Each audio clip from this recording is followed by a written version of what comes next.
Okay, the next item of business is a debate on motion 17906 in the name of Kate Forbes on a migration system that works for Scotland. I'd invite members wishing to participate in the debate to press the request to speak buttons, and I call on the Deputy First Minister to speak to and move the motion. Around 10 minutes. Deputy First Minister. Thank you, Presiding Officer. Let me move the motion at the outset before I forget. Scotland's economic history is deeply intertwined with migration and emigration. Famines, industrialisation, the growth of cities, lowland, highland clearances, public health advances, bursts of emigration, wars, baby booms, freedom of movement. These are all key chapters that have formed the basis of our changing population and economic landscape. We have a rich history as an open trading nation as well, and our future prosperity relies on that too. Our natural resources, our outstanding higher education institutions and our growing reputation for innovation and technology makes us a draw for international investment. And we're renowned for our open arms approach to welcoming others from around the world. Evidence from the latest Nation Brands Index show that we are recognised as an open, outward-facing country, one that we strive to be. Our people are our heart. We are nothing as a nation without them.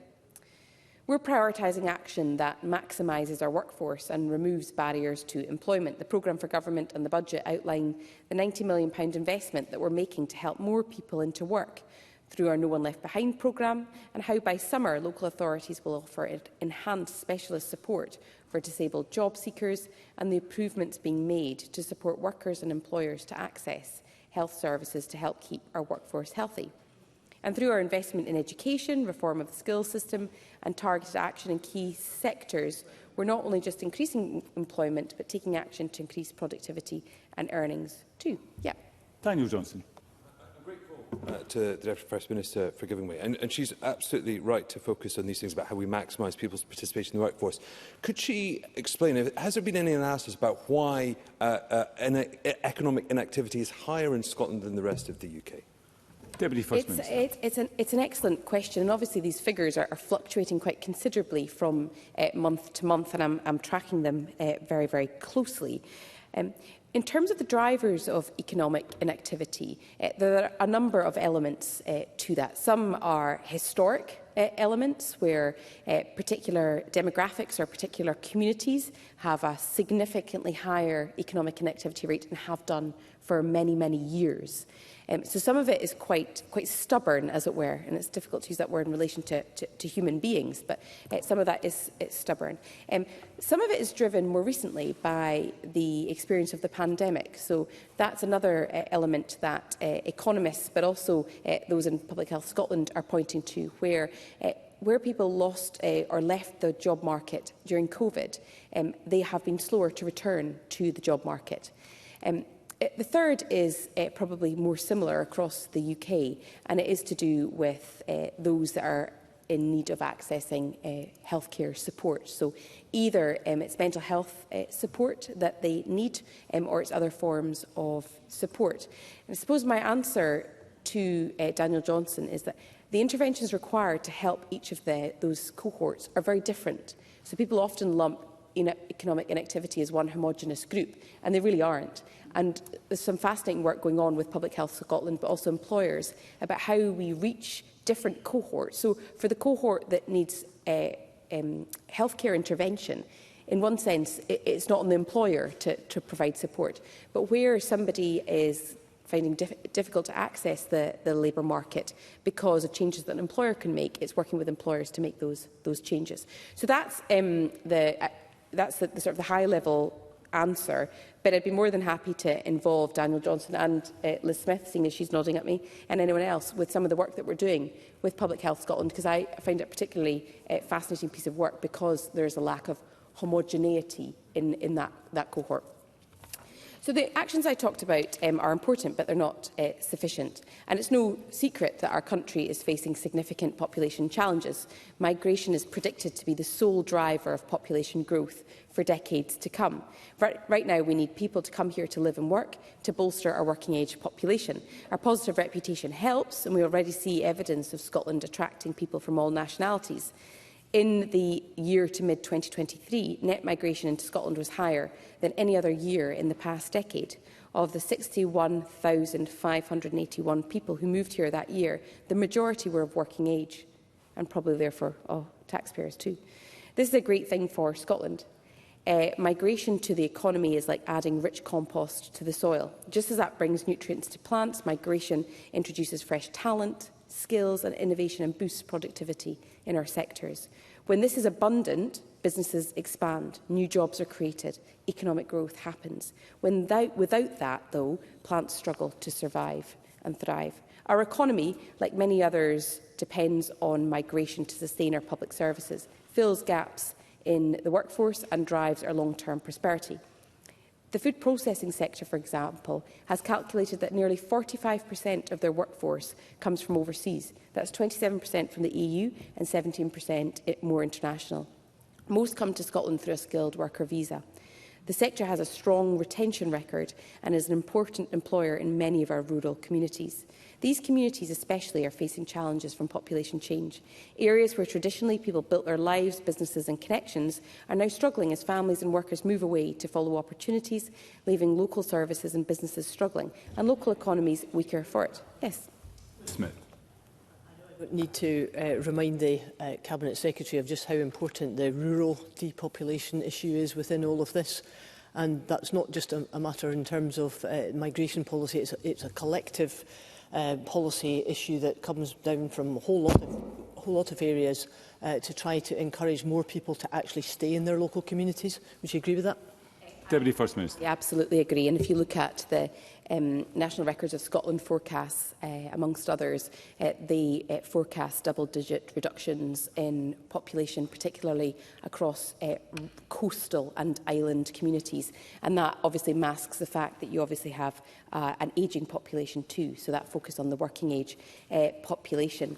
Reversing that trend and restoring economic vibrancy doesn't happen from a single action. And I have enough respect from my opponents, as it were, across this chamber to know that we are able to approach this, understanding the multifaceted nature of these challenges.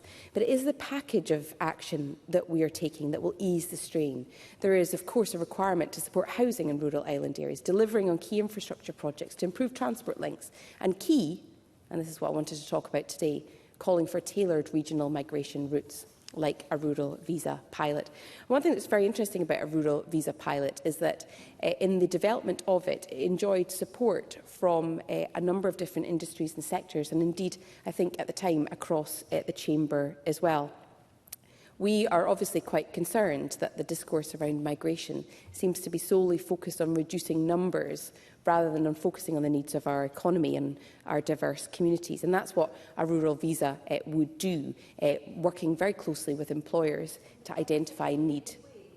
I will. Emma Harper. I thank the Cabinet Secretary for giving way. Regarding the rural pilot schemes for visas, 48% of Scotland's dairy herd is in the southwest of Scotland, and a lot of the cattle, a lot of the cows are milked by persons from Europe. So I think it's, does she agree with me that we need to recognise how important it would be to support the southwest economy with a rural visa pilot scheme? Deputy First Minister. I do, and I think that anecdote could be replicated in so many different parts of Scotland. And it's one of those issues that is put to me quite frequently as an area where employers are wanting to see progress because they see it as a very effective solution to the challenges that they face. Presiding Officer, we've got the data here that demonstrates just the huge impact that immigrants add to our economy. Research from 2019 commissioned by the FSB found that immigrant-led SMEs generated £13 billion in revenues and 107,000 jobs. So we want to attract more entrepreneurs to Scotland in line with our long-term vision. Using existing devolved powers, we launched Scotland's Migration Service in 2024 to support migrants and Scottish-based employers to navigate the UK immigration system to meet their relocation and business needs, always looking at ways we can support businesses short of having control over immigration. It will come as no surprise that we are deeply concerned, like many sectors and many industries, by some of the policy approaches that are contained within the UK Government's recently published Immigration White Paper. They fail to take on board our proposals for action that meets our needs. The plans are likely to have a severe impact on migration to rural areas of Scotland that already face significant demographic and economic challenges. And I strongly believe that we need an immigration system that reflects our distinct demographic, economic and social needs. Take the hospitality sector, very reliant on workers from the EU before Brexit. In 2019, 20% of workers were non-UK nationals, compared to 8% in the wider Scottish economy.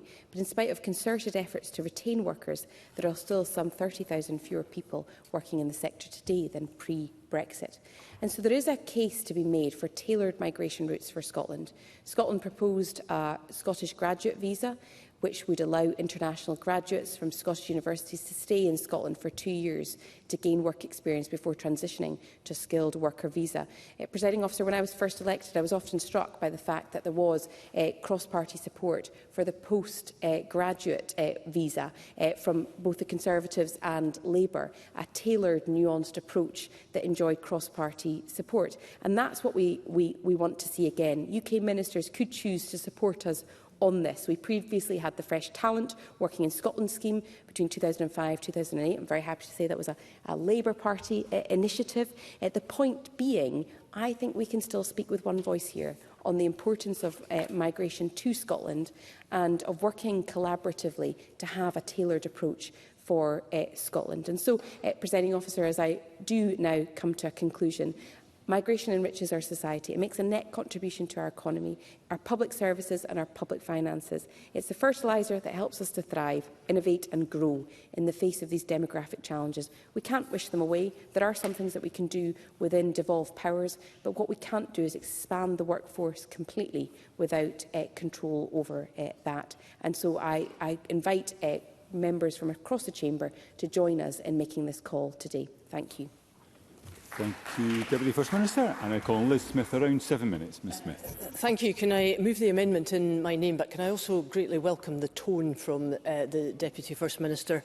Because as we all know, far too often, migration debates are usually highly contentious, often framed by economic and social and security concerns. And sadly, nowadays, they're often framed by misunderstandings, by negative perceptions, sometimes very far removed from reality. And worst of all, in this day and age of Trump and Farage, by increasingly unhelpful and damaging rhetoric which can border on racism and which clearly helps absolutely no one at all. So my contribution will be very much based on the facts, which I hope will be an honest and open appraisal of the current challenges, and on my long-standing interest in labour market economics. But before I go into that analysis, can I just be very clear about three things? Firstly, I agree that the current system of immigration controls isn't working. In particular, I think the very high level of illegal immigration is a major concern, as is the fiscal cost associated with that, both in terms of accommodation and public service provision.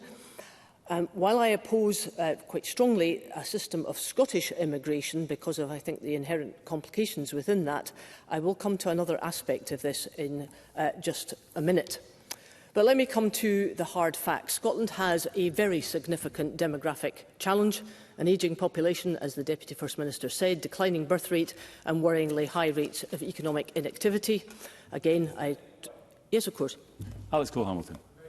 To Liz Smith for giving way. I also welcome her tone to this debate, and I recognise what she said from the outset about racism and misinformation around the facts of immigration. Does she also recognise that in the media, in particular, that nuance about our need to attract skilled workers to particularly rural communities is often lost in the heat and the hate that goes with that anti-immigration rhetoric? Liz Smith. Yes, I absolutely do. I think the media is partly responsible for some of that divisiveness. But just to come back to the Deputy First Minister talking about homogeneity when it comes to economic inactivity, she's quite right. There are lots of different aspects to economic inactivity, but we do have worryingly high rates of that. And I think we have very significant labour shortages in key sectors like agriculture, like hospitality and the care sector. We have huge pressure on public services, which the Scottish Fiscal Commission set out last week. That there are definitely challenges to a one-size-fits-all approach, which I'll come back to. And there has definitely been a Brexit effect, which has changed the nature, the composition of migrants, more coming from outside the EU, so a more diverse group, especially when it comes to different languages and cultures. But at this stage, can I also make the point, in the last 5 years, the UK, and I think the Deputy First Minister referred to this, it has seen record levels of inward migration from abroad. But Scotland's not always been able to attract what we would see as our sort of percentage share of that. Now, we might be doing very well, as I think the Sunday Times pointed out at the weekend, of people coming or being attracted to Scotland from down south. But there is an issue about not so many people coming to Scotland from elsewhere, which is in marked contrast to what's happening down south. And I think, you know, the Scottish Fiscal Commission, I heard the little comment from the Deputy First Minister about tax base. It is about the tax increase that we need in terms of revenues. So, yes, they might be taxpayers, but if you listen to an awful lot of people in the business community, particularly people like Sandy Begbie, and I know that message has gone back loud and clear to the Scottish Government, there is a problem for middle to higher earners coming to Scotland. That recruitment process, which I think the Economy Committee also heard a lot about when it visited Prestwick Airport. So that's something that I think we need to pay cognizance to. Now, last Wednesday in the Chamber, there was a really interesting debate about entrepreneurship and innovation. Kate Forbes, who was leading for the government at that time, was quite right to say that when it comes to entrepreneurs and innovators, they are the catalysts for economic growth, and we should both acknowledge the very positive contribution that many of these people who are not Indigenous to Scotland make when it comes to entrepreneurship. Nonetheless, I think there are definitely serious issues about immigration policy, which is why I want to just delve a little bit deeper on this issue, to suggest that it shouldn't be an issue about Scotland against the rest of the UK. I think this debate is much more about different sectors across the UK. I don't like the idea that we often get into constitutional debate about this. I think it's much more to do with the sectors. I know for a fact, from speaking to my local community in Perthshire, we have people there who are some of the best workers who come from, in my case, some Polish workers who are seen by their employer as absolutely outstanding in the contribution that they make to agriculture. But that's exactly the same as people in Norfolk or wherever else will say. So I think we've got to be careful about how we play this, because I do think there is a Can I get a little bit of time back? Yep, thanks. Daniel Johnson. I think Liz Smith is making a really interesting contribution about some of the nuances in the labour market. I wonder if there's also a broader global context in that actually world population growth is slowing. And maybe actually what we need to be doing is concentrating about how we manage that rather than trying to compensate it with migration, which is only ever going to be a short to medium term exercise. Liz Smith. Yeah, I think that's a very good point from Mr Johnson. I think you're right on that. There is a global context to that, so I think that's important. Deputy Presiding Officer, when I was elected to this Parliament in 2007, I was part of that cross-party group on post-study work visas. And I was there because I think people know my passion about education, but particularly higher education and the university sector. And I was very pleased to join that cross-party group because I think that there is a case about post-study work visas. Because if Scotland's going to be able to attract the brightest and best, whether that's students or in research and development and staff, we absolutely need to have a welcoming structure to those who would like to come. And I remember at the time of, I think it was just before some of the debates in the independence referendum, we were being able to attract probably about 14% of the research and development because Scotland was leading the way. That's now down, as I understand it from conference last week, down to about 10.5%. That's not a good direction in which to be going. So I think the case for post-study work visas is very strong.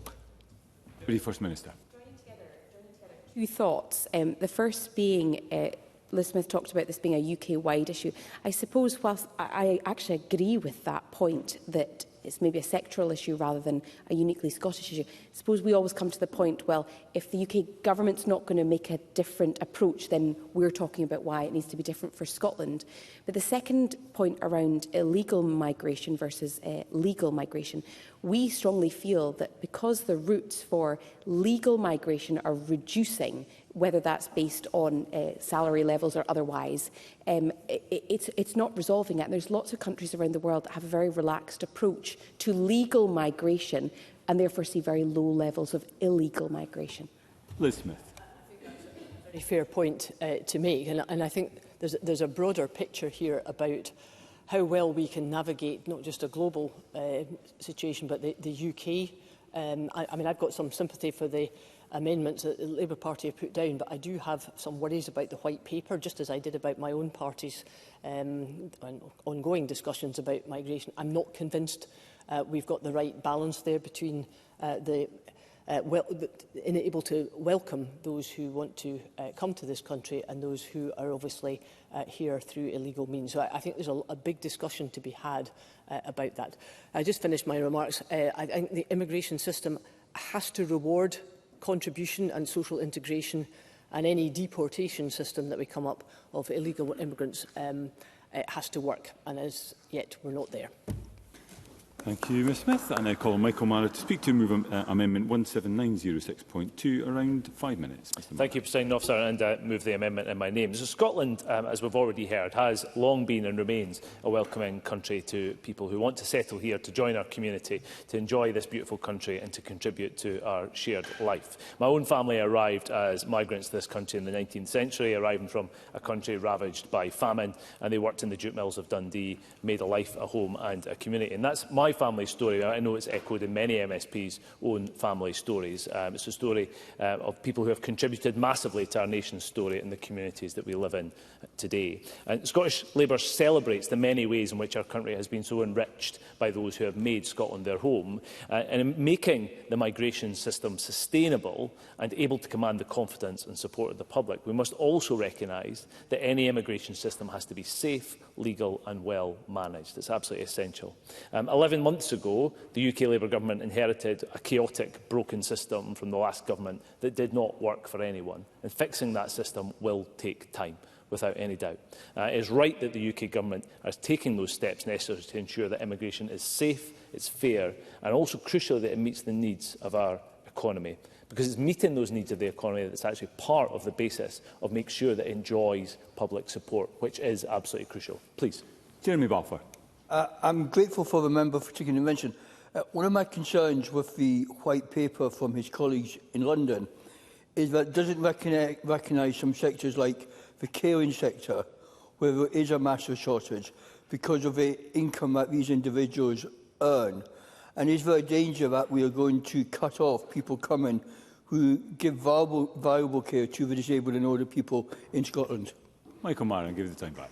I thank the member for his intervention. I understand he will have the personal experience of care as he is often set out in the chamber. So it's a very relevant point. I think the central challenge is that he alights on the issue of income and the fact that that sector has been far too low paid for far too long. We heard exchanges in the chamber earlier today on this exact issue in terms of the amount of money that is paid to carers to make sure that people in Scotland and other parts of the UK can take on that job. If I can make some progress steps for a prisoner, I would appreciate it. So by contrast, I think in terms of around the economic side of it, we have the SNP that are propping up a system that is undercutting one set of workers by exploiting and underpaying others. And that comes to the point, I think, of Mr Balfour's contention. There's absolutely nothing progressive about that situation, we should be clear. The SNP has presided over a scandal of low pay in our care sector, particularly across the whole of social care, which has driven people from the workforce. That is the SNP's record, and it's not one to be proud of. And I do think it is the substantial lacuna in the Deputy First Minister's considered remarks that opened today. There are multiple, widespread and deeply significant skill gaps in Scotland's workforce across multiple industries. I would cite the 2024 Open University Business Barometer report, which showed that 56% of businesses, a clear majority, are experiencing skills shortages in Scotland. Audit Scotland's report on Scottish Government infrastructure spending singled out skills shortages as a key factor in delayed projects and rising costs, a huge problem to generating growth in our economy. Industries like construction, needed more than ever if Labour's record investment in housing is to be mobilised by this government. Instead, Scotland enters its second year of a housing emergency on the SNP's watch, and the sector is crying out for workers. A report by Scottish Engineering in January of this year found that skills gaps for welders, machinists, electricians, manufacturing and maintenance technicians and engineers. I would quote from that report: "The skills pipeline gaps for these roles are an immediately stark situation." Immediately stark. The transition to net zero requires retrofitting and upgrades on a scale that require more of these workers. I don't think I have the time, I'm afraid, Ms Graham. Apologies.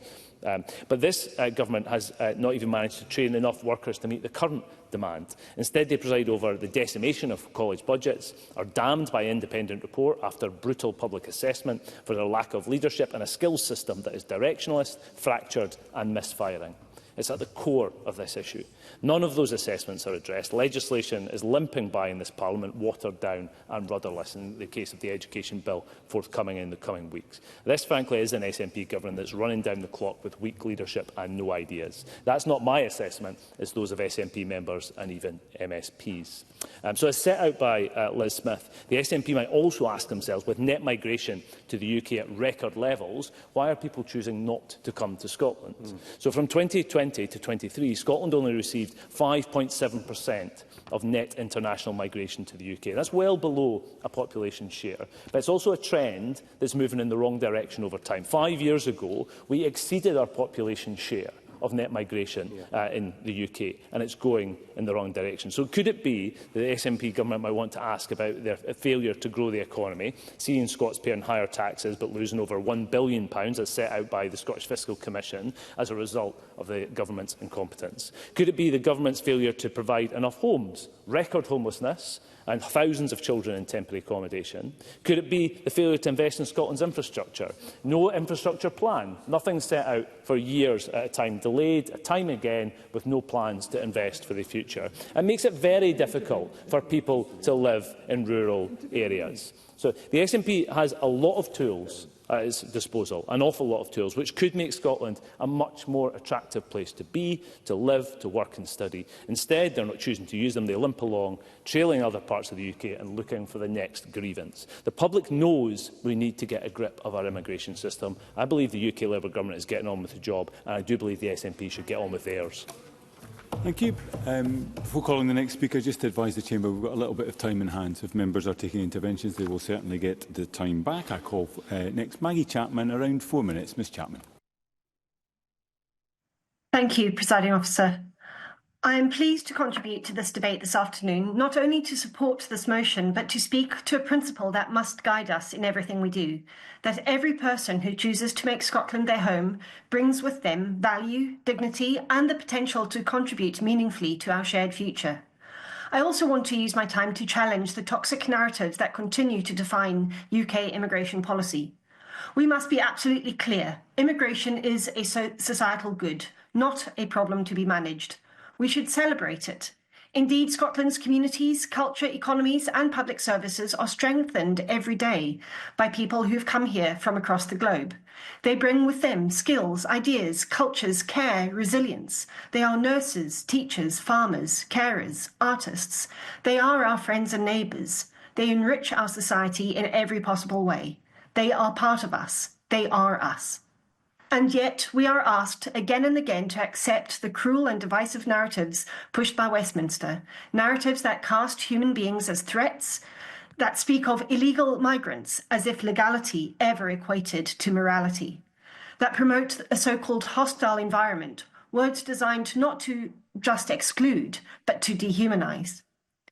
So we must ask ourselves, why do people migrate? Why are so many forced to uproot their lives, their families, their futures? Too often, migration is spoken of in isolation, as if it happens in a vacuum. But we know that migration is often a direct consequence of histories of empire, colonial extraction, and economic injustice. For centuries, the British Empire profited from the exploitation of people and land across the globe, from Africa to South Asia to the Caribbean. Borders were drawn, communities displaced, resources looted, and those legacies are still with us. It is both deeply unjust and bitterly ironic that the very states which built their wealth on global movement and domination now criminalise those who move in search of safety and dignity. Many migrants are fleeing the instability, poverty and conflict that imperial powers, including the UK, played a key role in creating. Climate change too increasingly drives displacement, and we must remember that those least responsible for that crisis are most affected by it. So when we speak of immigration policy, we must also speak of responsibility, not just legal, but moral and historical. The UK government's hostile environment approach is rooted in denial of this history, denial of the UK's role in creating the conditions that force people to move now. The Immigration White Paper continues that legacy of harm. It ignores Scotland's specific demographic and economic needs. It disregards proposals from our own government. And it deepens the dehumanisation of people who deserve compassion, not condemnation. The Scottish Greens have long advocated for a migration system rooted in fairness, human rights and compassion, a system that recognises people not as economic units, but as full members of society. And we know that many of the most harmful migration policies, the raids, the detention centres, the deportations, are grounded in racist assumptions that must be challenged and dismantled. We urgently need a migration policy tailored to Scotland's realities, one that puts dignity and human rights first. We need a youth mobility scheme that rebuilds what has been lost after Brexit, restoring the freedom of movement that allowed young people to learn, grow and connect across borders. And crucially, we must change the way we talk about migration. We must reject the language of scarcity and suspicion. We must insist that our communities are richer, culturally, economically, spiritually, because of the people who have chosen to come here. Presiding Officer, Scotland has always been a nation of migration, both outward and inward. Our future depends on our ability to embrace that identity with open arms, to stand against the xenophobia peddled by the right, and to say clearly, loudly and proudly, everyone who makes Scotland their home is welcome, and they belong here. Thank you. Thank you. I now call Alex Cole-Hamilton, around 4 minutes. Mr Cole-Hamilton.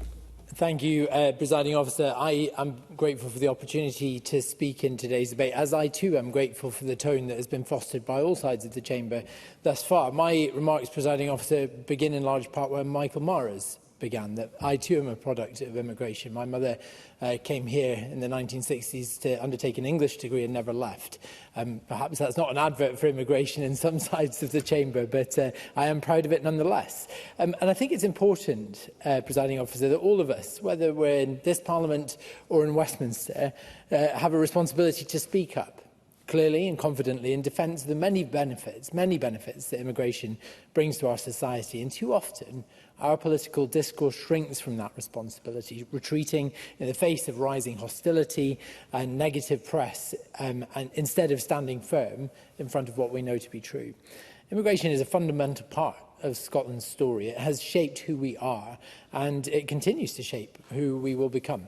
From Irish immigrants in the 17th century to those from Italy and Poland during the Industrial Revolution and after the Second World War, from those who came to us from India, from Pakistan, from Uganda in the 1960s and the 1970s, and to those fleeing war in Ukraine today, who have found refuge, such welcome and new beginnings in Scottish homes, the lengths and breadths of our community. Each wave of immigration has enriched our culture, it's strengthened our economy and contributed to a more diverse and dynamic and successful society, bringing new languages, new traditions and new ideas now woven into the fabric of Scotland. It has created jobs. It's filled vital gaps in our workforce and brought fresh perspectives that drive innovation. Presiding Officer, these are not strangers, they are neighbours, they are colleagues, our friends, our lovers, our family. They are us. Yet instead of valuing this, the aftermath of years of mismanagement by the previous government in Westminster has left the UK's immigration system in tatters. Public trust has been eroded. It is the battle line of our political discourse, and that is deeply regrettable. Brexit only made things worse. When the UK voted by a slim majority to leave the European Union, it broke ties that matter deeply to Scotland, to all of these islands. We lost freedom of movement, and with it, we lost easy access to people who kept our NHS going, who worked in our care homes, who pick our crops and powered our businesses. Just today, I stood outside this Parliament alongside social care workers campaigning for fair pay and conditions. Presiding officer, Scotland's care sector depends hugely on overseas workers. In fact, it relies on them. They're its backbone. Imposing thousands of pounds worth of visa fees will only make the crisis worse and push more providers to the brink. That's why my Liberal Democrat colleagues at Westminster are calling for punitive Home Office visa fees introduced by the last government to be scrapped for care workers and for NHS staff. The last thing that we need is more of a barrier to those seeking to come here to work in health and social care.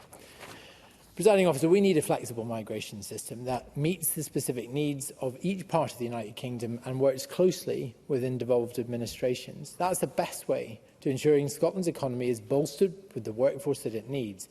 I am pleased the UK Labour government is finally considering a youth mobility scheme with the European Union. My party were the first to call for such a scheme. Young people already have the chance to use similar schemes for many countries across the globe. There's no reason at all why we shouldn't look to expand it to our European neighbours, which will offer amazing opportunities for generations to come. And let's be clear, it's not just about giving young people that freedom of travel and experience life across Europe, though in itself that's valuable and it is powerful. A properly designed youth mobility scheme would be a huge win for our economy. The Centre for European Reform has said that a youth mobility scheme could add nearly 0.5% to our GDP over the long term, while the House of Commons Library analysts commissioned by the Lib Dems suggest that such a growth could add roughly £5 billion to the exchequer per year. That could mean additional tax revenue of around £5 billion a year in the long run. The 0.45% figure was arrived at by a Centre of European Reform study on the economic impact of youth mobility scheme between UK and EU. Presiding officer, I'll conclude by saying this. Our hospitality and tourism sectors, our farms, our construction sites, our startups, they all need flexible and energetic workers, and local economies benefit when young people come here to work and to live and to spend. And it would be a two-way street, allowing for young Scots to access the same opportunities across the continent. Thank you. Thank you. We now move to the open debate. I call first Karen Adam to be followed by Graham Simpson. Around 4 minutes, Ms Adam. Thank you, Presiding Officer. There's been a lot said about immigration in recent days, particularly from places like podiums in Downing Street, but very little has been said from the places where these decisions land the hardest, places like in my constituency of Banffshire and Bucking Coast.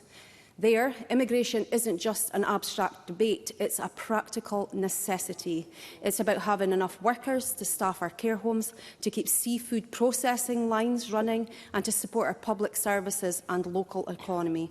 These are real jobs, real communities, real people. And what the UK government is proposing will make their lives and livelihoods much, much harder. The White Paper isn't about supporting growth or meeting need, and it's certainly not about fairness. It's a political manoeuvre dressed up as policy, which is aimed at placating Reform UK, not about helping Scotland, and not certainly rural Scotland. We're seeing visa thresholds raised to degree level, English language requirements extended to dependents, settlement delayed from 5 years to 10, and crucially for us, the closure of the overseas care worker route. In areas like mine, that single change alone could devastate care provision. Services are already stretched, vacancy rates in social care are at their highest, and now a key recruitment route is being cut off with no plan to replace it, just vague promises of training and homegrown staff. But we've heard it before. And it's not just care. Our essential seafood industry, which feeds the country and exports globally, is again being treated as expendable. Processing facilities in my constituency rely heavily on migrant workers. They're already dealing with the legacy of Brexit, from lost labour to increased bureaucracy. And now we're being told the very workforce that has kept them going is no longer welcome. These aren't hypotheticals. They're conversations that I've had directly with employers who have genuine concerns. We're constantly told that migration should be controlled, but what's being proposed isn't controlled. It's restriction for the sake of restriction. It ignores Scotland's demographic reality. Our working-age population is shrinking. Our birth rate is falling and our population is ageing. The National Records of Scotland and Fraser of Allender Institute have both been crystal clear. Inward migration is essential if we're to sustain our economy and our public services.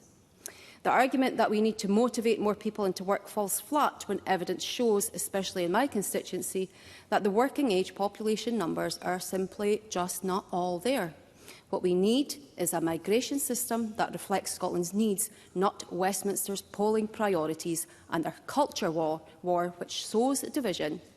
We must reject hateful messaging and work together to ensure peace in our communities.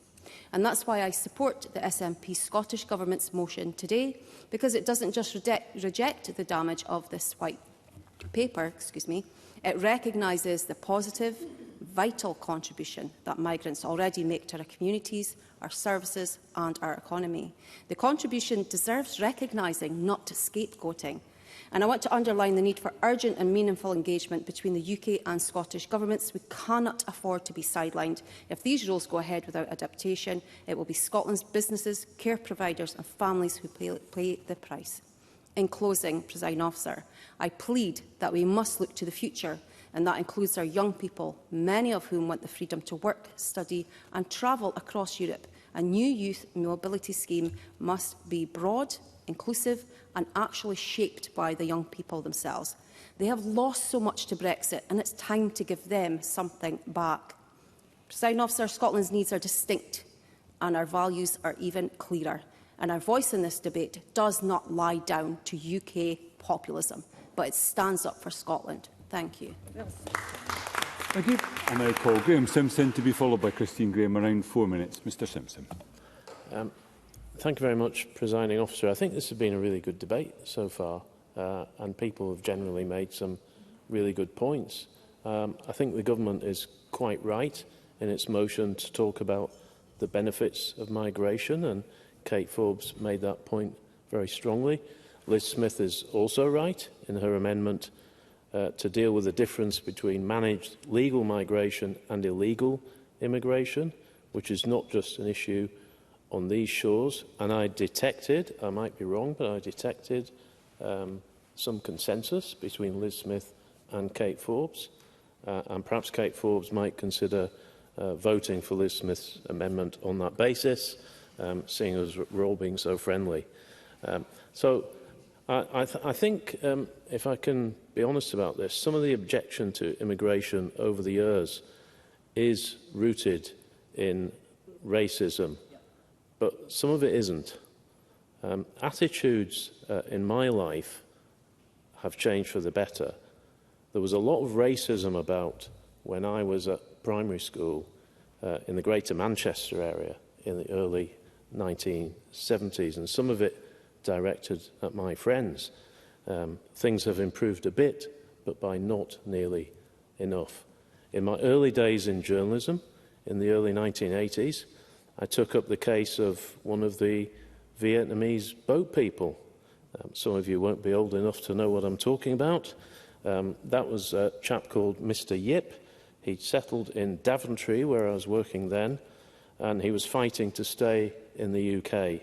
And these people were fleeing repression, and they were very welcome indeed. The town's MP at the time, Reg Prentice, who had sensibly left the Labour Party for the Conservatives, took up the case, but he was on the brink. Reg Prentice was on the brink of giving up, claiming that immigration rules did not allow Mr. Yip to stay. And it was only when I pointed out, and I was only in my 20s then, I pointed out to the experienced Mr. Prentice that the rules applying when Mr. Yip first applied were what counted. and they favoured him. So the MP pressed on, and we won. There are still thousands of Vietnamese people arriving here by boat, but they are now largely illegal immigrants and in a different category to their earlier counterparts altogether. And I'll come back to that. If you fast forward to the here and now, I visited a project in Hamilton last week, which is looking after around 100 Ukrainians, most of whom have learned English if they couldn't speak it, and have either found jobs or are at college. They all pay their way, but they're on time-limited visas, which expire in July next year, 4 months after funding for the project is due to end. Now, while the visa issue is a UK government matter, the funding isn't entirely a UK government matter, so I would ask Kate Forbes, if she can, whether there have been any discussions to extend these vital schemes, because there needs to be. These people need to stay. People who've come here via legal routes are to be welcomed, and we need them. But it is a different matter when we look at those arriving illegally. The Director General of the National Crime Agency, Graham Biggar, last year highlighted the detrimental impact of illegal migration upon Scotland when he said, quotes, "The main issue may be occurring in the Channel, but we have others flying into different airports in the UK every single day. That includes the likes of Glasgow and Edinburgh. It is a problem which we're seeing right across the world, and it's happening in Scotland too." And Glasgow City Council's convener for homelessness, the SNP councillor, Alan Casey, has said that the asylum dispersal scheme is, in his words, damaging social cohesion and placing unbearable pressure on the city's housing supply. Now, like Liz Smith, I'm not in favour of a Scottish visa. I don't see how it could work, but there are sectors, like the care sector, which do need help, and the Starmer government's approach has been wrong on this. I'd like to end, if it's okay, just by mentioning students. I've been trying to help them through the housing bill, and one amendment I proposed would help foreign students who are asked to provide UK-based guarantors, which is an impossibility for some. It's vital that we attract and welcome international students, just as it's always been vital that we welcome people from across the world who want to come here via legal routes. To that end, the Labour government's plan to tax international student fees at 6% and reduce the terms of graduate visas is very unhelpful. And I thank you so much, Presiding Officer. Thank you. I now call Christine Graham to be followed by Faisal Chowdhury. Around 4 minutes. Ms Graham. Thank you very much, Presiding Officer. Taking back control is provocative. It's the language and policies of Sir Keir Starmer, straight from the Boris Trump-Farage playbook. So I'll start with the following facts. Brexit has had a substantial impact on the mobility of employment in this country, and it has in particular hit the sectors, as others have said, hospitality, horticulture, the care sector and the construction industry, Michael Mara, Brexit brickies, Polish plumbers. The majority of migrants are here legally. The high-profile sad images of desperate people crossing the Channel in flimsy dinghies is a small portion of migration to the UK. Scotland has an increasingly ageing population. In the health debate yesterday, I advised that currently over 1 million are over the age of 65, predicted to rise to 1.4 million by 2040. That's 25% of the population. The birth rate is falling. The ramifications are that we are short of a necessary workforce for, in particular, our health and care services, but it also means that tax take is reducing, impacting on delivery of public services, not simply in workforce, but in terms of revenue and funding. Asylum seekers are trapped for long months and even years in the UK system, and they're not permitted to work and contribute to the economy. Rural areas, because of the nature of the employment, farming, fishing and hospitality, really feel the brunt.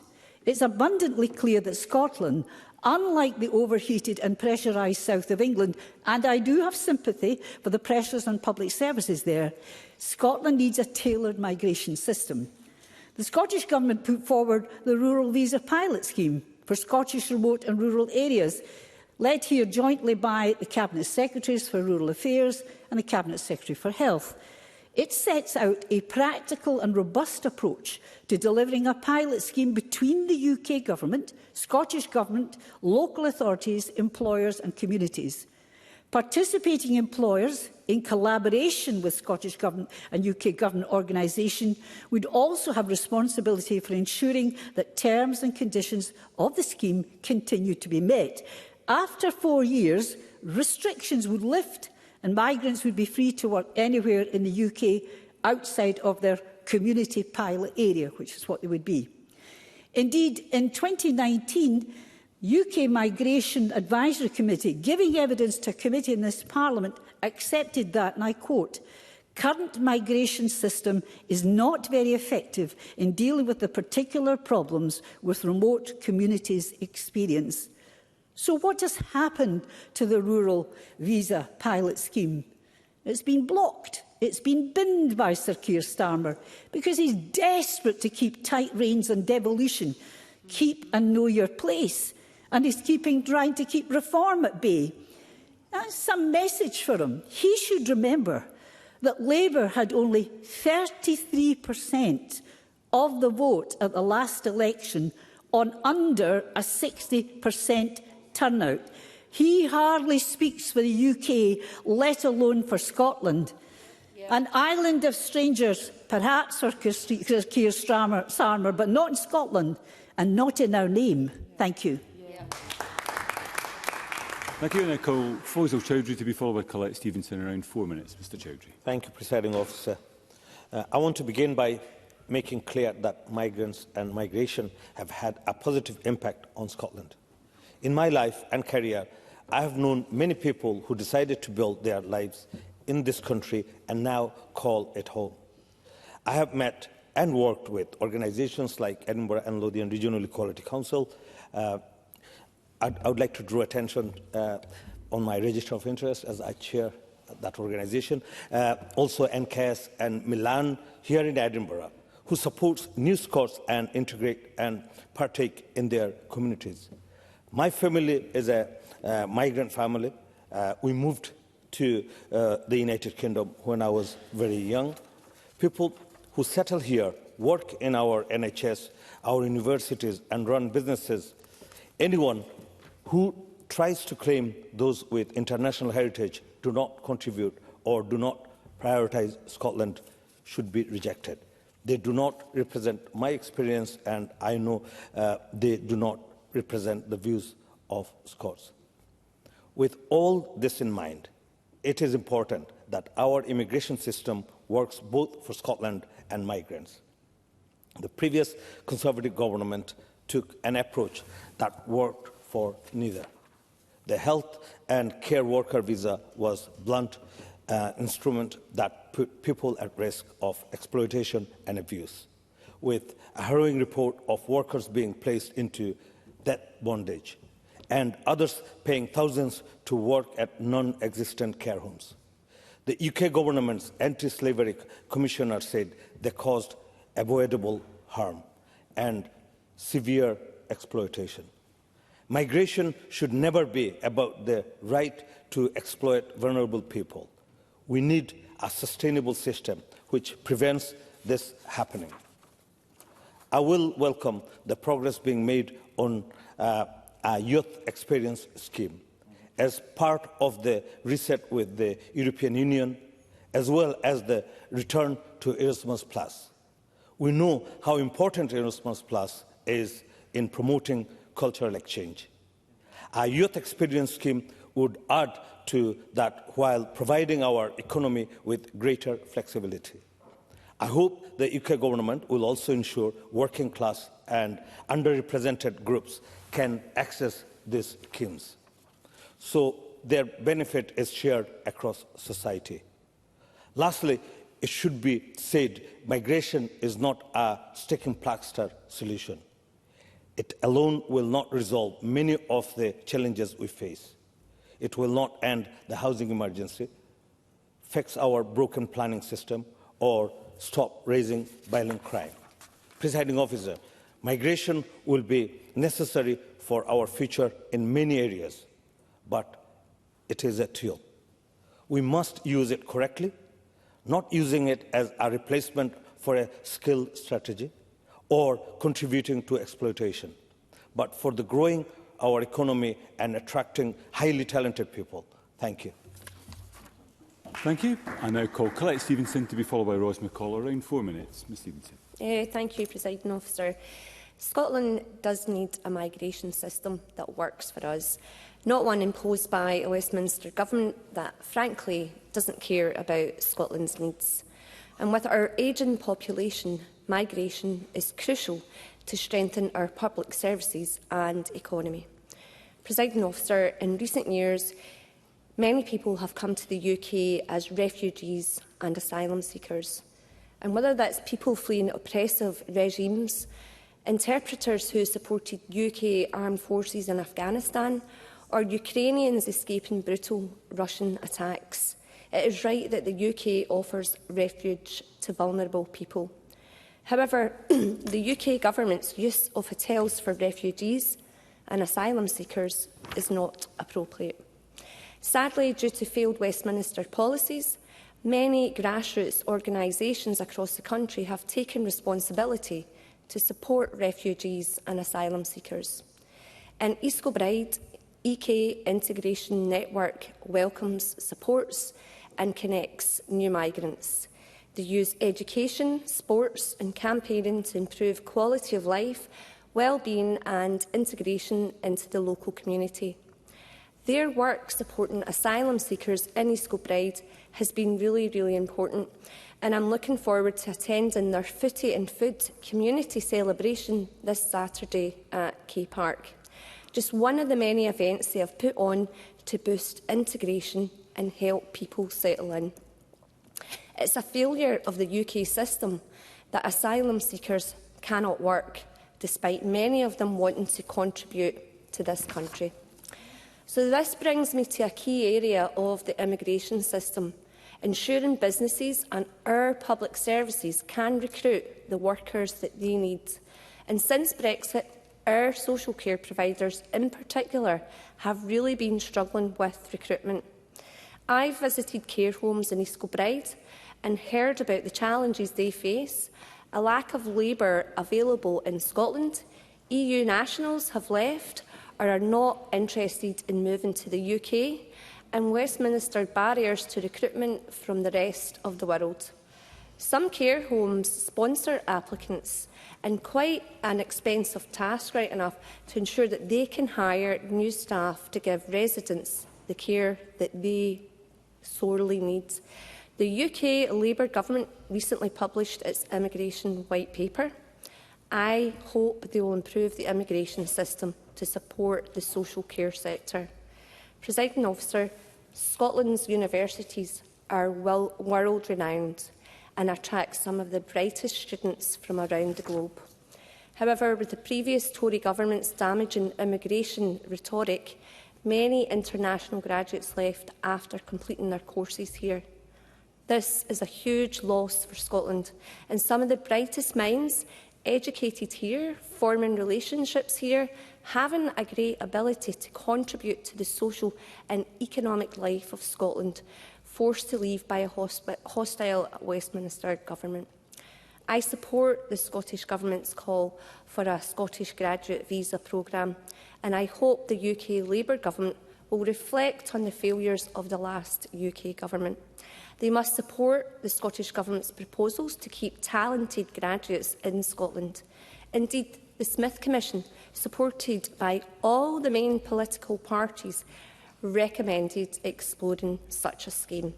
And a decade on, it is time that is put into action. So, to conclude, without bold action, there are difficult challenges ahead. It's time for Westminster to deliver a tailored immigration system for Scotland, or devolve the powers so that the SNP government can do it. Otherwise, like in many other areas, Westminster will continue to fail Scotland with a broken one-size-fits-all model, and more people will recognise the need for Scotland to have the full powers of independence. Thank you.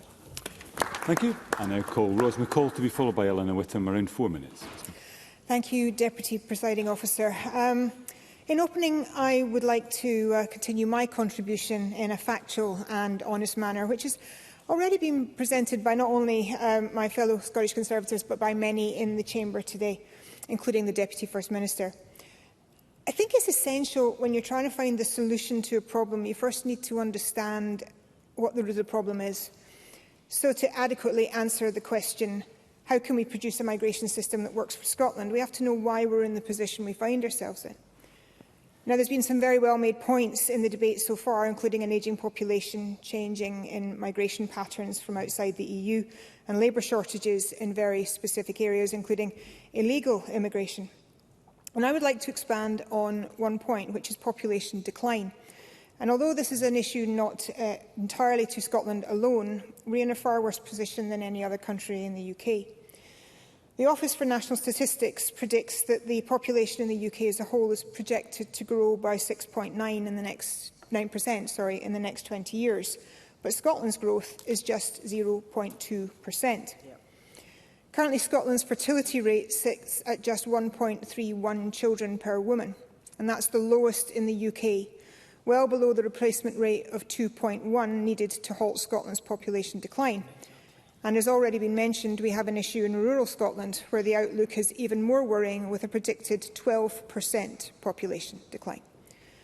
The Scottish Government's own qualitative study to this issue showed that an individual's financial, social and personal situation are key considerations when deciding on their family size.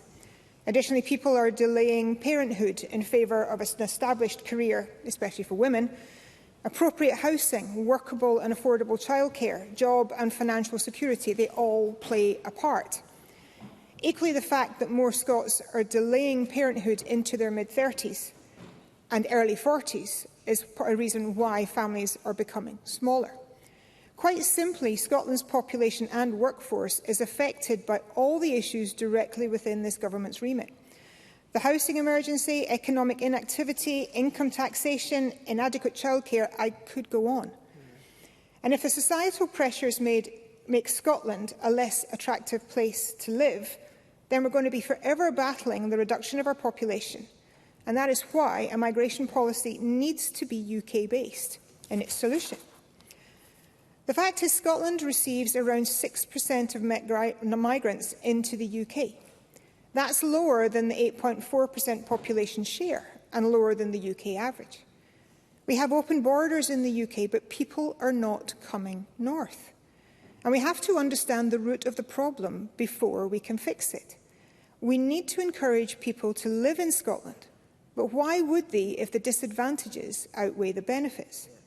A lack of housing, inadequate childcare, transport issues and taxation are all working against us. The average wage in Scotland is £38,315, and at that rate, a person is paying more tax in Scotland on £8,000 worth of their salary. It goes against the aspiration that people have to advance and progress, especially when they're migrating to another country. So to assume that personal taxation is not a factor is simply naive. Deputy Presiding Officer, someone wanting to pack up and move away from everything they know and love and move to Scotland for a better life and future has a drive and a determination that they will succeed and thrive. They aspire to be wealthier, healthier, happier and more secure in their new country than one they're planning to leave. But if we continue to ignore the underlying issues behind our population decline, then we're destined to repeat the same mistakes. And as much as that might facilitate a political grievance in Scotland, it's the people who will pay the price. Thank you. Thank you. I now call Eleanor Whittam to be followed by Emma Harper. Around 4 minutes. Ms Whittam.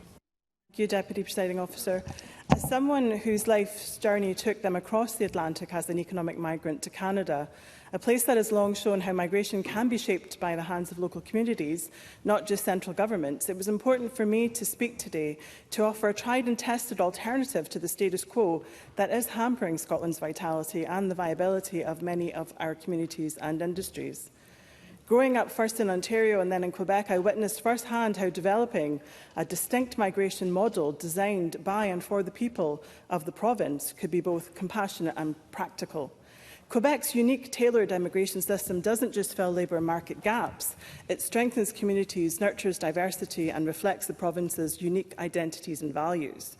That experience shaped who I am and, crucially, what I believe is possible here in Scotland. So today I ask this chamber to consider, why can't Scotland do the same?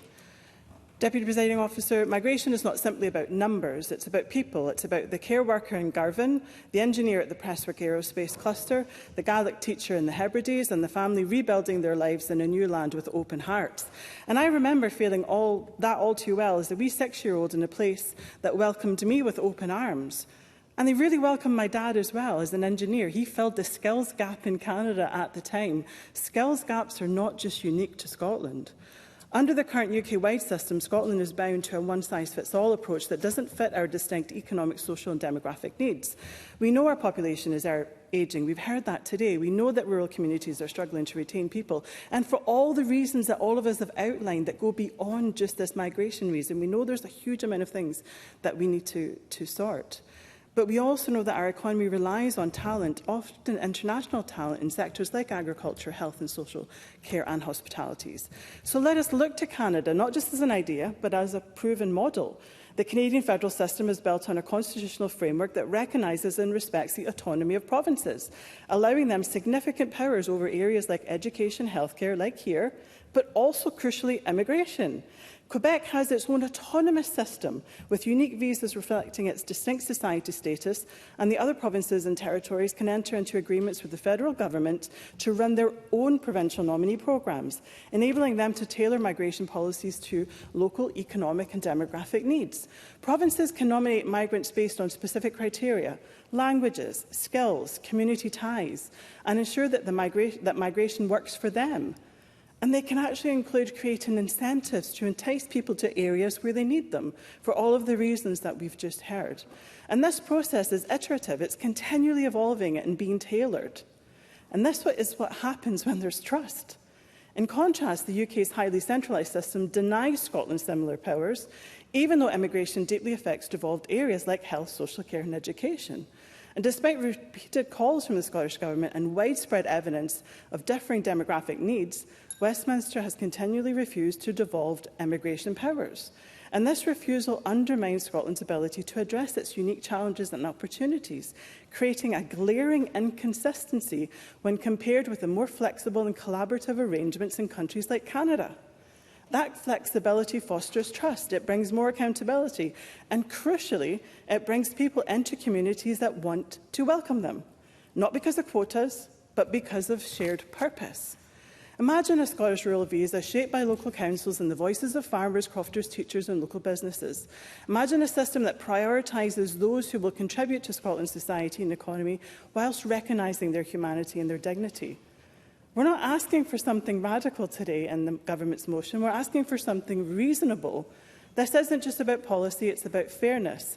It's about devolution in action. It's about Scotland having the tools to serve its people, its communities and its future. We often hear that this place is the most powerful devolved legislature in the world, and yet it's blatantly clear that a Canadian province wields much more power than we do here in this chamber. So let's take a lesson from Canada. Let's take a page from Quebec and its unique circumstances that are reflecting in its own immigration policy, unique from the rest of Canada, and let's write Scotland's own chapter on how immigration can work fairly, flexibly, and for the common good of everyone. Thank you, Ms Whittam. We now come to the final speaker in the open debate, Emma Harper. Up to 3 minutes, Ms Harper. Thank you, Presiding Officer. I'll see how far we get with my notes in 3 minutes. My South Scotland region sees seen centuries of migration to and from our shores, and in the centuries past, boats would depart the ports in Galloway for North America, carrying thousands of souls across the Atlantic in search of a new life. More recently, we've seen so many people welcomed into our communities from across Europe, many of whom have stayed despite the impact of Brexit and are a fundamental part of our society. Meanwhile, our country has exported people all over the world. I was an economic migrant too. I moved to California in 1990 and spent 14 years working in Los Angeles. Scotland has also received people looking for a better life in our communities. My husband is one of them. He's an immigrant from the USA. He owns a business, he pays his taxes and he employs people. Today, my part of the world is going through a democratic challenge with potentially huge consequences, and the Cabinet Secretary had mentioned that in her opening about the demographic challenges that we have. Dumfries and Galloway has the oldest age profile of any local authority area and the lowest proportion of working age population. D&G is also seeing a continued sharp decline in our overall population, while the rest of Scotland's increases, unlike what members have said across chamber. People are moving to Scotland. Without families and workers coming to our communities, our schools will close, our health service will contract, our community facilities will dry up, and rural communities, not just in the south but across Scotland, will wither on the vine. Our agricultural sector continues to struggle with employment. And again, I thank the Cabinet Secretary for taking my intervention about our dairy industry in the South West. Presiding Officer, those throwing out rhetoric and policies aimed at blocking migration to Scotland need to answer for the consequences their ideology is having for rural Scotland. The SNP has been criticised for talking up Farage's reform agenda. I certainly think we need to talk about policy proposals of Farage. We need to talk about how the xenophobic policies would utterly decimate our rural economies and leave communities like the ones I represent economically shattered. We need to talk about how we would see our National Health Service stripped of the skills and the talent that migration has brought to it. People saving lives and improving our health every single day. My experience as a nurse in the operating theatre as part of a team, a multicultural team, meant that we all benefited from the ideas, the innovation and the multicultural experience every day in my job, both here and in Los Angeles. So to conclude, Presiding Officer, it's high time that the UK Government stopped being the problem and got behind the migration policies that recognise the specific needs, history and potential for the future of Scotland, rather than hide behind their copies of the Daily Mail. Thank you. Thank you. We now move to closing speeches, and I call first Maggie Chapman. Up to 4 minutes. Ms Chapman. Thank you, Presiding Officer. It's been interesting to listen to the various contributions this afternoon, and I'm grateful to those who have recognised and celebrated the many and varied contributions that migrants make to our lives. Of course, immigrants keep many of our public services going, and I'm grateful to Karen Adam for her very clear description of the damage to our North East communities that will ensue if we allow the xenophobic populism that is all too often promoted by politicians and the media to continue. But I want to pick up on 2 points. First, the awful phrase used by Keir Starmer not long ago, the claim that we are an island of strangers. It's both false and harmful. It feeds the myth that migration weakens us, when in truth Scotland has always been shaped by movement and cultural exchange. From Norse and Gaelic roots to newer communities from South Asia and beyond, our history is one of connection, not isolation. This narrative also ignores Britain's imperial past, a past that drove global displacement and bound us to the world. People are not strangers here. They are already part of our schools, hospitals, communities. The real question isn't whether they belong, they do. It's whether we are ready to embrace that truth and build a future rooted in justice, solidarity and shared humanity. The second point to challenge, again, is the notion of illegal immigrants. I would challenge those who have said we need to tackle illegal immigration to describe the legal routes for those fleeing war and persecution. So what is at the heart of this? We only need to look at the difference in approach taken to those fleeing the illegal invasion of Ukraine compared to other conflicts. We opened our borders to Ukrainians, to our homes and our hearts, and rightly so. But when bombs rain down on Gaza or Yemen, where is the compassion and love? Where are the processes to get people here safely, not life-risking little dinghies crossing the channel? Where are the systems and structures of support into employment, housing, community? There are none. We have become so inured to the racism embedded in our systems, but that's not new. I don't often speak of my experience being an immigrant, a foreigner here. But I have witnessed firsthand the prejudice and xenophobia of the UK immigration system because of the colour of my passport. But because I'm white and sound like I do, I'm still immensely privileged. I have witnessed, too, people with exactly the same coloured passport as me, exactly the same visa as me, in the same immigration queue as me, treated with suspicion and disrespect. The only difference was the colour of their skin. We can do so much better, and we must do so much better in Scotland. So I say again, we need a system based on justice, dignity and care, a system that recognises people as whole and valuable human beings, not statistics or threats. That's why we support a differentiated migration system for Scotland, and one that looks to the opportunities of the connections that we receive when we travel beyond these borders too. But it goes beyond policy. It's about how we talk, how we lead, and how we imagine the kind of country we want to be. We must reject the language of illegality. We must challenge the lie that migrants take more than they give. And we must root our response in solidarity, not suspicion. Our future is multicultural. It is interconnected. It's built on the principle that everyone who chooses to call this place home, regardless of where they come from, belongs. Let us say that clearly, proudly, and without apology, now and always. Thank you. Thank you. And I call on Daniel Johnson. Thank you. Thank you very much, Presiding Officer. And look, I think this has been an interesting debate, calm and considered in the main, and I think that is useful because I think, as a number of members have pointed out, this debate does occur in a context, a global context in particular, that is worrying. And indeed, I think we've seen probably three key facets to this debate. I think there has been the debate about the values around migration, a debate about the economics, and a debate around the practicalities. And I think it's worth taking care with each one. And around values, I think it is important that we welcome migration, because of the values it brings, but because that is the human thing to do. And indeed, I think we've heard a number of members reflect upon their own family histories as being descendants of migrants. Both my colleagues did, and we've heard that across chamber. And indeed, my own family on both sides are not originally Scottish. My mother's family being of German derivation, to the point where my grandparents were interned during the war. But indeed, all Scots, the Scots themselves, that ethnic group, were migrants from Ireland that settled in Scotland. I mean, our country is actually named for migrants. And I think we should celebrate that in the face of rising intolerance around the world. But I do believe that in order to celebrate that, in order to embrace both the economic and cultural benefits of migration, you do need a migration system that is trusted, that works and is fair.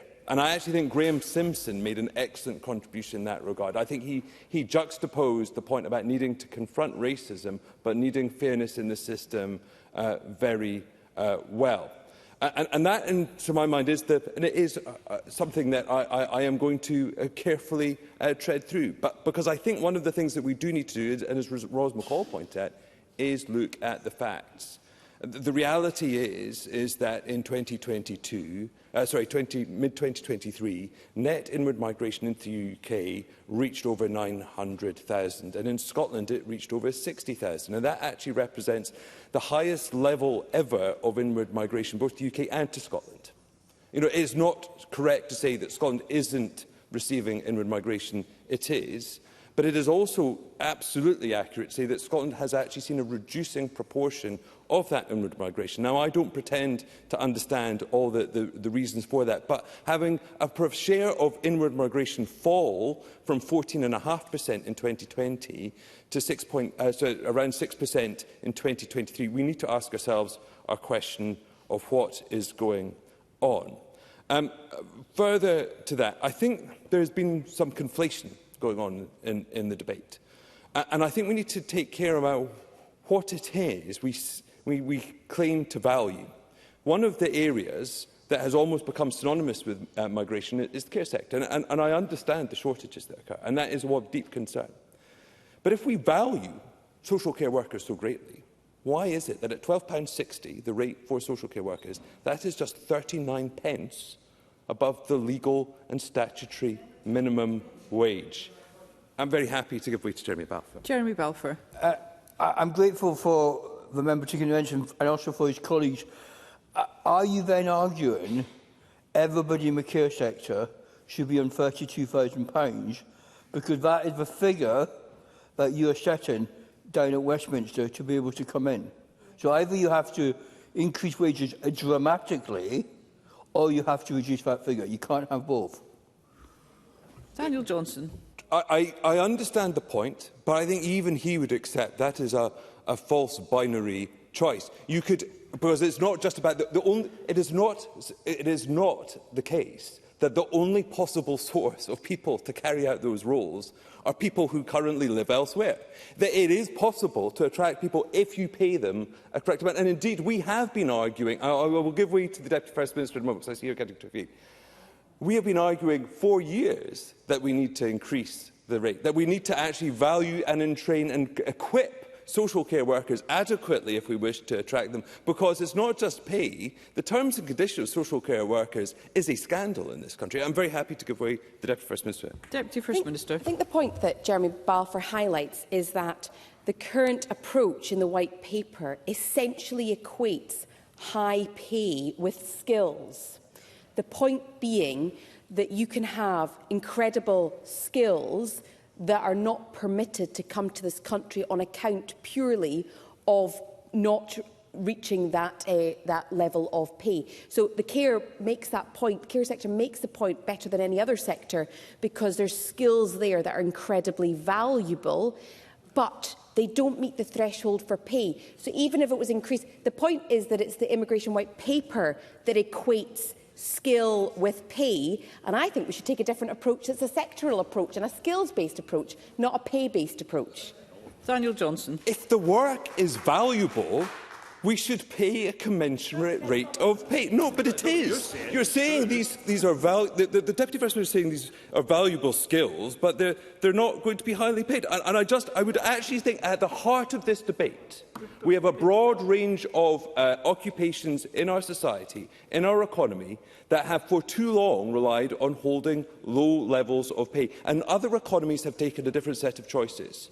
Across the service sector, you see higher levels of investment, driving higher levels of productivity, and workers in the same sectors, whether it's social care, in hospitality and others, enjoying higher levels and rates of pay than they do in this country. And that is actually the thing that has been danced around in this debate. That actually that we need to, if we value work, we should pay for it. And pay and migration are not the only factors at play. There are a number of other things that are in the control of the Scottish Government that they could do to deal with labour shortages, and yet they don't. But if you were to listen to the Scottish Government, you would think that migration is the only source of labour, the only way of attracting, and that is simply not true. I mean, we are training enough doctors now, it's just that we're not employing them.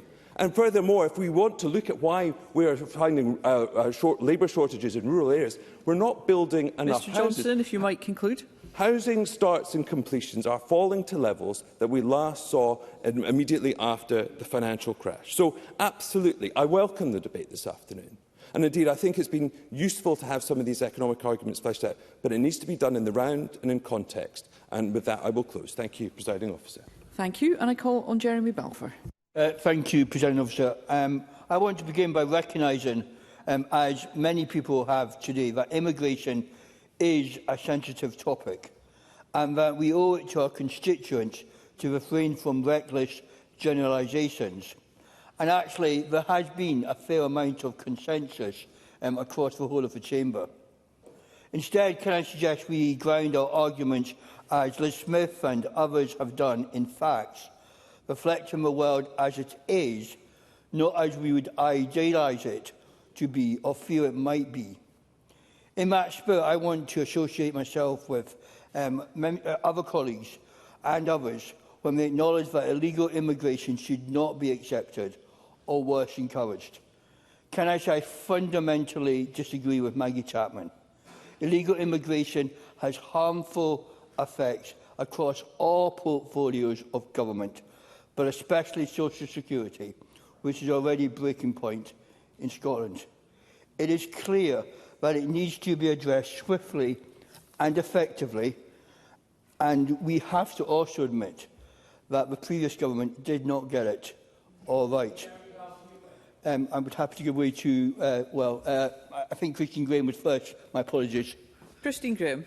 I just would hope that the member, I'm sure he will make the distinction between illegal immigration and asylum seeking. I think sometimes that becomes conflated, and that is a very wrong perception. Jeremy Balfour. Yeah, I mean, I absolutely agree with Christine Graham on that point. But it is a fundamental role of the state to ensure that we have secure borders.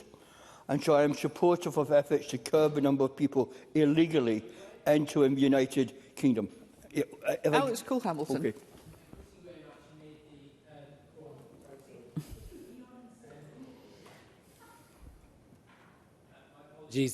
Christine Graham actually made the point that I was initially looking to make, but to expand on it, does he not recognise that actually the rhetoric of the current Conservative government and the decision, or the previous Conservative government, which didn't in fact institute safe routes for asylum seekers to make it to Britain without taking their lives and the lives of their families in their hands on leaky craft in the Channel, has actually led to the problem that we're now encountering? Jeremy Balfour. I think one of the factors, I'm not sure it was the only reason, and that's why I think we do need to look at the whole issue as a whole. And so I do support the curbs that illegal entry in the United Kingdom. With that said, I also agree with a number of speakers from today's debate that legal migration can be a real positive force to the United Kingdom. Bringing in skilled workers from other countries helps us to build world-leading industries. This should be an ambition of all political parties in Scotland. We want to attract talented people into Scotland. We want to see people coming to contribute to our economy. Whether that's doctors, engineers, scientists, they all contribute to improving standards across the UK. But at the same time, we should also recognise that there are other sectors that benefit from an increase in workforce. As I said previously, and as Daniel Johnson debated, jobs like carers that do require high levels of education, that do not require high levels of education, and are not currently getting enough people coming in to the workforce here in Scotland. Even if everybody we could get in who are inactive at the moment into employment, that would not solve our long-term problem. More and more care organisations are struggling to provide suitable packages for disabled and older people because of staffing pressure. And the truth is that people in this country are not going into the care sector in the numbers that we need them to do. Now, I accept we need to look at conditions, we need to look at pay, but if we are serious about ensuring that disabled and older people's rights are respected, then they need to be treated with dignity. We need to fill these jobs. And the easiest and best way of doing this is to make allowances in the immigration system for carers to take up the jobs. I can personally vouch that carers from other countries can be excellent, as demonstrated by the number of wonderful people that help me each morning. To be clear, Presiding Officer, I am not saying that we should totally outsource these jobs away from British and Scottish people. I am in favour of any efforts that either government can to encourage more British young people into the caring profession. It is an incredible, rewarding career path indeed, but unfortunately any such scheme will take a number of years to bear fruit, and we have a short-term problem now. In the meantime, we have to play the ball that is on the pitch, not the ball that we wish was on the pitch. And we need, and the rest of the world can help us with that. It isn't that how unsuccessful the immigration system should function, that at the moment we are turning people away who could fill these jobs. We bring people who are ready and willing to contribute to our society, fill the needs, and can also help with the taxation system. In conclusion, it would seem to me that a good way for the Scottish Government to promote more migration into Scotland would to be working to make it a more attractive place for people to move to, rather than pursuing some anti-wealth policies and anti-growth policies. Presiding Officer, it is where I will end. The Scottish Government does not and should not have the powers to act on immigration law. What we do have is the power to make Scotland an attractive place to live and work as possible within the United Kingdom. They have the levers. It's time they started to pull them. Thank you. Thank you, Mr Balfour. And I call on CoCab Stewart, if you could take us to 5 p.m, Minister. Thank you, Presiding Officer. First, if you'll indulge me, I'd like to speak directly to migrants in Scotland. I understand that they may be concerned about uncertainties ahead, and I want them to know that their contributions in Scotland are valued. I thank the Deputy First Minister for highlighting migration's economic value in her opening, and I also thank colleagues from across the Chamber for a mainly measured and thoughtful contributions, and acknowledge the constructive tone that was set by Liz Smith. This government will continue supporting migrants and employers to navigate the existing immigration system through Scotland's Migration Service. We will continue listening to our stakeholders' needs and pushing the UK Government for change that recognises our distinct demographic challenges ahead. We are reforming our approach to skills at a national level. We need sustainable communities, and our population strategy is helping us to work towards that. These efforts reflect the approach of this internationalist, outward-looking government, and we continue to do all that we can to support migrants. And let me be very clear, this government completely rejects the hostile approach being taken by the UK Government, and that has been reinforced by contributions from across the Chamber, including from Maggie Chapman, Karen Adam, Colette Stevenson, Emma Harper, Faisal Chowdhury as well. Migration benefits all sectors of our community and has a key role in Scotland's prosperity, but talking solely in numerical terms paints an incomplete picture. Migrants are more than just numbers going up and down, more than just innovation, productivity and skills. Migrants are in fact woven within the very fabric of Scotland's communities. Our society is enriched by culture from around the world that migrants bring with them to Scotland, and indeed, hearing people's personal stories, into the very heart of this chamber. And that all helps to develop the vibrant, multicultural Scotland that we see today. Regarding the White Paper, the last UK election offered an opportunity to reset the relationship between the Scottish Government and the UK Government. Unfortunately, Scotland's needs are still being ignored. The Scottish Government issued comprehensive, evidence-based proposals for the White Paper, yet the White Paper offered no evidence that Scotland's needs were considered. There was no substantive engagement on our submitted proposals, and the UK Government's proposals threaten our essential public services. And indeed, it's not just us. Donald McCaskill, the CEO of Scottish Care, has warned that without the ability to attract and retain international colleagues, it is no exaggeration to say that care would not be able to be delivered in whole swathes of our nation. And how does the UK Government then expect us to develop domestic skills with policies that threaten the viability of our education landscape, for instance? Where will we see growth if businesses can't access the essential skills that they need? Enoch Ademi, CEO of Black Professionals UK, shares our calls for a tailored immigration system that reflects Scotland's needs. His organisation endorses initiatives like the Scottish Graduate Visa to retain diverse talent and ensure Scotland remains a global hub for innovation and opportunity. Workforce shortages can't be solved by training alone.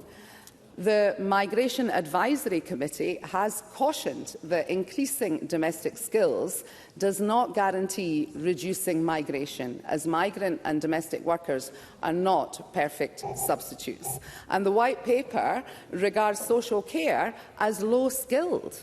And yet providers in Scotland have disputed that characterisation, and they argue that indeed providing care compassionately day in, day out is in fact highly skilled and valued. International recruitment is already expensive, and they would not be doing that lightly. So, if the UK Government are not listening to stakeholders or experts or evidence, then who are these proposals for? Who benefits from this approach? It's not Scotland. It is not our social care workforce. It's not our higher education sector, our rural economy, our islands community. The UK Government must stop pandering to reform, acknowledging the damaging nature of these proposals and change course. Net migration figures reduce the entirety of migrants who come to the UK to one number. It erases the diverse contributions within that figure and forces us to calculate migrants in terms of net good or net bad. The UK Government wants to lower this one number. They want to reduce talented individuals contributing to Scotland's economy, public services, restrict international knowledge exchange and innovation, and restrict people bringing family members here to build their lives in Scotland. I'll take an intervention. Yep. Graham Simpson. Minister, for taking the intervention. I don't want to interrupt mid-rant, but I mentioned a very important project in my contribution for Ukrainians in Hamilton. It's actually run by the Salvation Army. And I mentioned the fact that visas are due to expire and, indeed, funding is due to expire next year. Would she commit to looking at particularly the funding issue and possibly have discussions with the UK Government, which she's been keen to mention so far, on the visa issue? Minister. I can give that assurance, and I have already done so on that level regarding the visa situation there. There are clear tests in place with regards to the pause that we have currently. It's not a decision we take lightly. There are clear tests that have to be met, so I can share the details of that further with Mr Simpson should he wish to have. So the Prime Minister talks of incalculable damage caused by so-called open borders. Now, I disagree with that, and I'd like to address some points that were raised by Jeremy Balfour and, indeed, Graham Simpson regarding legal versus illegal migration. Now, we do have a moral obligation to offer a place of safety to desperate people fleeing conflict and persecution, and the lack of safe and legal routes to the UK doesn't and has not stopped people coming, but it does force already vulnerable people to make extremely dangerous and life-threatening journeys across the Channel. So any damage has come from short-sighted, restrictive immigration policies and, of course, dehumanising language inflicted by, unfortunately, successive UK Government administrations. So, in conclusion, Presiding Officer, last month the First Minister chaired a roundtable with stakeholders across Scotland's businesses and institutions, hearing directly about the issues which the Immigration White Paper risks causing to our communities and our economy. So, in the coming weeks, the Scottish Government will publish a position paper outlining the concerns raised at the roundtable, and we will also publish the proposal document which was sent by the Scottish Government to the Home Office during the development of the White Paper. So, my last two sentences, and I thank Maggie Chapman and Alex Cole-Hamilton for inspiring me for this. They talked about heat and hate, and I think we definitely need more light and more compassion. The moral case is clear, and we have also this afternoon made the economic case. Thank you. Thank you, Minister. That concludes the debate on a migration system that works for Scotland. It's now time to move on to the next item of business, and there are 3 questions to be put as a result of today's business. And can I remind members that if the amendment in the name of Liz Smith is agreed to, the amendment in the name of Michael Mara will fall. The first question is that Amendment 17906.1 in the name of Liz Smith, which seeks to amend Motion 17906 in the name of Kate Forbes on a migration system that works for Scotland, be agreed. Are we all agreed? No. The Parliament is not agreed, therefore we'll move to a vote and there will be a short suspension to allow members to access digital voting.